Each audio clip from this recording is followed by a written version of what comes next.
folks, thank you all for tuning in to the Luehrman, Shaffer Check station, or channel rather, here on YouTube. We appreciate it. I'm here with my friends Luehrman, Shaffer Check, or Mick, Tony, and John, who are Luehrman, Shaffer, and Check. And we're going to talk about some more about their songs on their album, 12-Piece Trio. And the one that's coming up next, that you're going to be hearing next, was You Lied and Now I'm Lonesome. Certainly a country feel to that. Yeah. Kind of a little bit of a bluegrass type song. That's one that I wrote when I was in Columbia, right towards the end of a group called Monkey Grip. And Monkey Grip we'd done a CD, and this song was just a little bit late to get on that CD. My good friend, the late Forrest Rose, helped me write the song. He helped me finish it. He wrote the F chord at the end. He used to point that out at gigs. He said, you get to this F chord at the end? I wrote that. That's what he would say. So, and it really, it's an important part of the song. The song would be nearly as good if it didn't have that. So,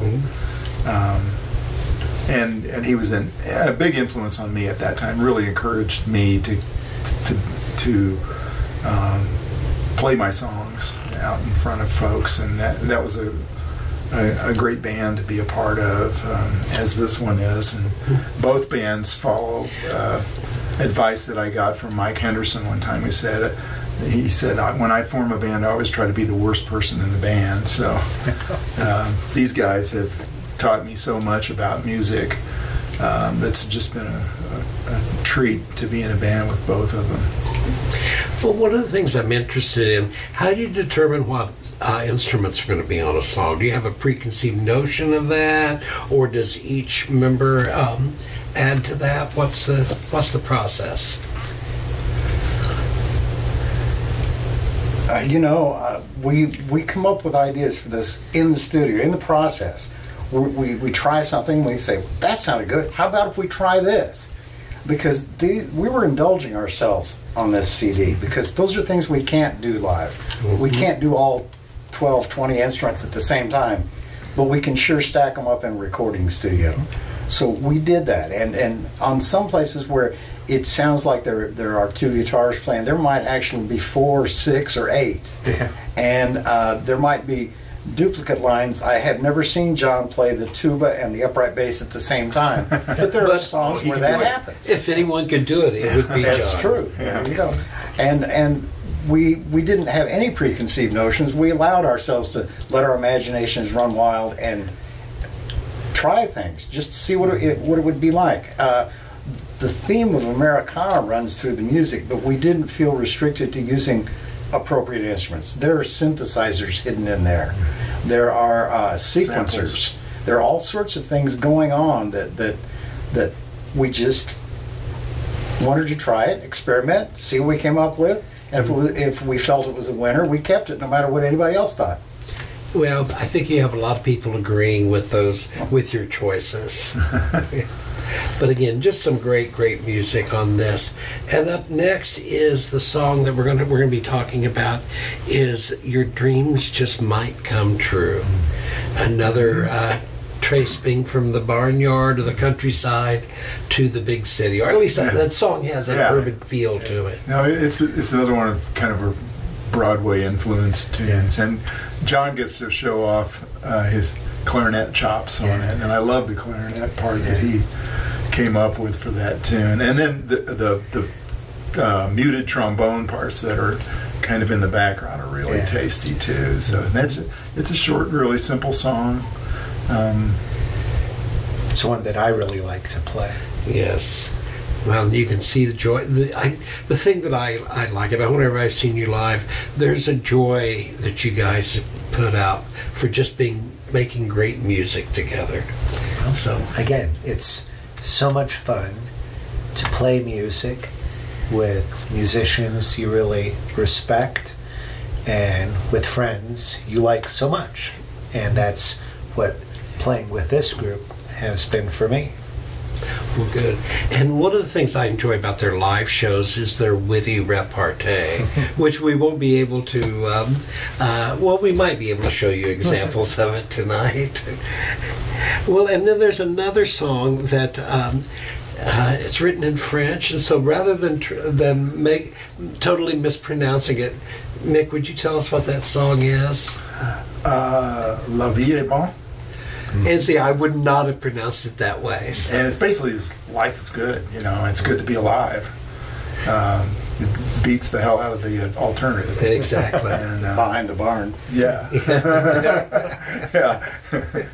It's a reaction against those gothic tunes earlier in the.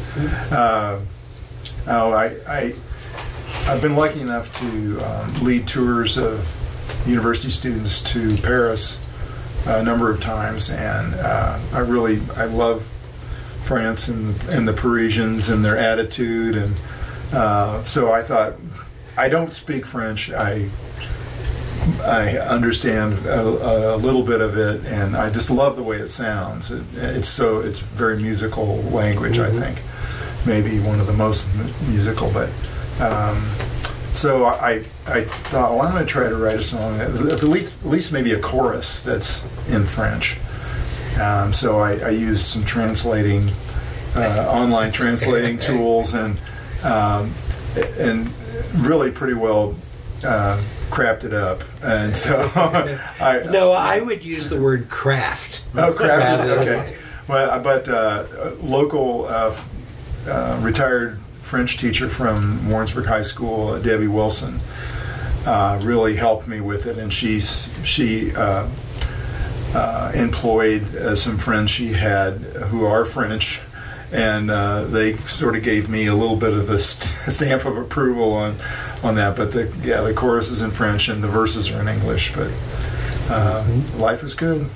Yeah, and the rhythm of that, or I'm not a licensed critic, nor am I a musician, so there's only certainly certain adjectives that I'm allowed to use. So, but I was thinking it almost has like a bounce to it, that a very positive bounce, shall we say?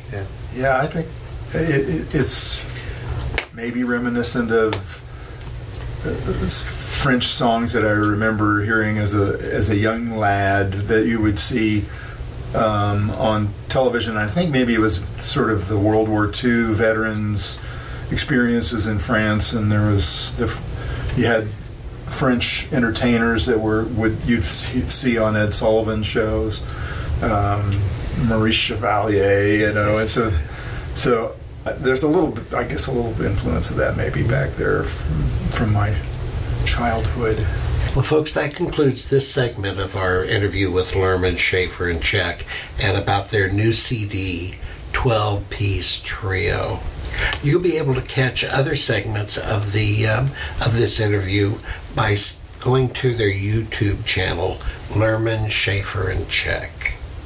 Your dreams just might come true.